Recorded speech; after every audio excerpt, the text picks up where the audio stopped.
as my colleague raised an interesting point. When you have a client out of custody, he's not going to be able to be subject to a detention and a fitness order, a treatment order. I seem to recall, I think there used to be something called Form 6 under Section 21 of the Mental Health Act, and it's fallen into disuse now. I know on the rare occasions where I've had an out of custody that you really can't get instructions from, it's very difficult. It's a much tougher situation.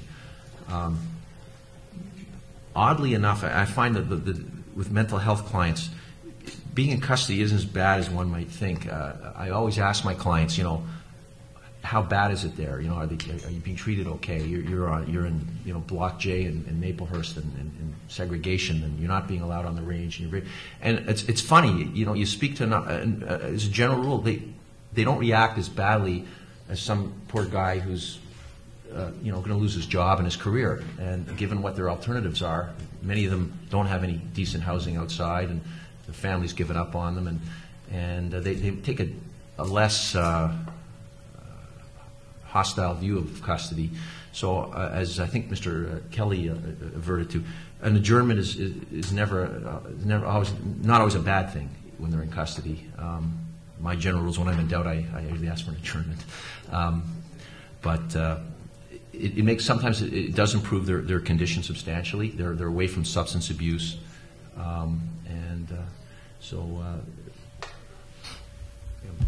blabbing. Actually, one other point, if you're private counsel for someone who's got a treatment order, and I appreciate, it's not like you need more work, but it's probably helpful to sort of check with the jail, and see, is your client still there? Have they been moved to the hospital? Because that, you may want to look at other remedies, and again, I'll refer to Chris on this particular point. But unless you keep track, you're not going to know if your client makes it by the target date, or are they still there after whatever target date you were given. Not to that point. Okay, I think at this point we're going to open it up if anybody in the audience has any questions they would like the panel to address. Yes. Chris, Conway came down recently, which gave the board charter jurisdiction. It's a bit of unknown territory. Do you have any comments about that decision? I'm working on filing a few now. It's uncharted territory. It's confusing. I have no idea what remedy.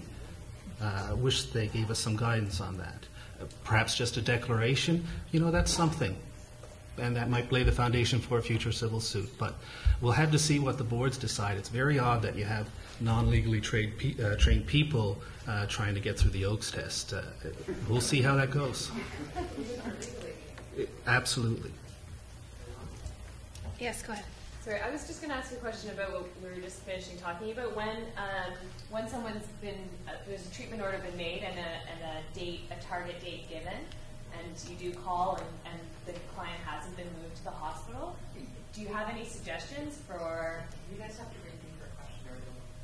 Okay. So what happens if there's a treatment order been issued? The treatment order's been made. They said target date is in a week and a half, and that doesn't happen. Right. So there's unfortunately an unhelpful decision from Justice Nordheimer. Right. So at the stage when the treatment order, you need to address this on the record before the treatment order is issued. And so as a preface to this, one of the things I wanted to mention is I think there's too much emphasis on treatment orders. I've been doing this for about 11 years, and they're not necessary as far as I can tell. I've yet to see, there's been plenty of times when I've successfully opposed treatment orders, and I've yet to see an example where my client was prejudiced. The problem with treatment orders is you require the consent of the hospital, and therefore they impose all of these target dates, and while our consent is conditional on these, and they will appeal and have appealed based on the fact that they never gave consent. My view has always been a 46-2 order, 672-462, which orders someone to a hospital. If you are unfit to stand trial, so unwell that if you refuse you have to be strapped down or restrained, then you are going to be incapable. So a treatment order means you will not participate in your treatment decisions. It's involuntary. Perhaps once that's hanging over your head, you'll agree. But at least under the provincial legislation, there's the possibility of an appeal. There's a possibility of your family members becoming involved. And I've yet to see an example. And of course, the hospital and the Crowns will be concerned, well, it's cumbersome. It's a lot more work. But why should you be subject to a treatment order if you've simply been charged with, for example, a theft under? You're presumed innocent, and suddenly you or your loved ones can't participate in your treatment. And the consequences could be that you actually spend, in my experience, longer in jail with a treatment order, because the hospital's already said, well, we're going to do it in 2 or 3 weeks.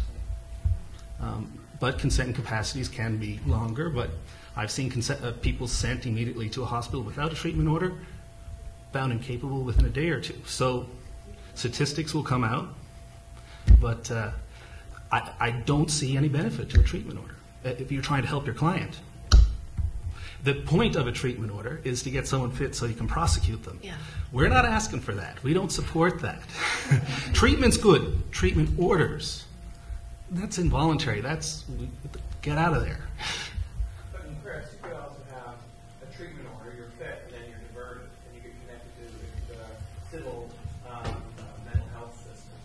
And I mean, there are risks of somebody not getting treatment. They freeze to death with their Gardner Expressway while they're eating garbage. I mean, They're not getting released on bail. They're unfit. So they're either going to go to the board and have a hearing within 45 days.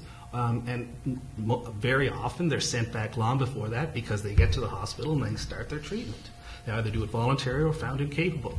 There are extreme examples where things get delayed, but there's a phantom group of people who are unfit yet successfully can oppose capacity. They're always incapable. In my experience. Your job when you agree though is to oppose treatment orders. Yes. But there will be cases where treatment orders are issued. Sure. And there will be cases, and you've had clients who've been successfully treated with treatment. Absolutely, and there's a class of clients that have no problem. Yeah, I'm not doing well. I don't want to stay in the jail. It's okay, send me to the hospital. That's what they tell you. They go and the treatment order is academic. They go and they'll do it voluntarily. Yes, I wanted to clear something up too, and it's about the position of people who are mentally ill and are in jail. And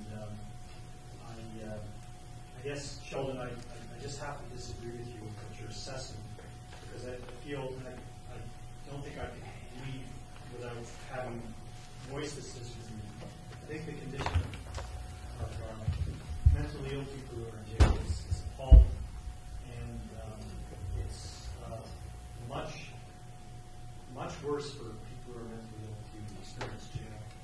And so my view is our role as defense counsel, and as Crown's too, is to do everything we can not to be complacent of each and every day that the accused person spends in jail is mentally ill. So I just have to respect you with your assessment. It's okay to lose a treatment order. Like, it's not the end of the world. Like, when I say lose, if the Crown's application is successful. But when that application includes 2 to 4 weeks in jail, that's the problem. Chris, just to clarify though, so in the event that you're successful in opposing the treatment order, then the only recourse then is to refer the matter to the Ontario Review Board, correct? Is that, I mean, because you're talking about people getting sent to the hospital. There's nothing, sorry. Oh, repeat the question. Yeah. So what's the recourse if your only recourse is the ORB if there's no treatment order? Well, that's what the code says. I mean, theoretically, a judge could actually release your client on bail if that's in the cards. But yes, if there's no treatment order and someone's been found unfit, or the treatment order is expired and they're still unfit, they go to the Ontario Review Board. There's nothing wrong with that. Can a judge do a bail hearing, though, for a client who's unfit? Yeah. I think so. There's nothing in the code that says you can't. You can't plead guilty, can't have a trial, but sure. You can get instructions from unfit. That's the difference between Yeah. fitness and instruction. Did I hear Justice Jones? So we got a big nod from Justice Snyder. Cause the Crown to have a bit of an infarction.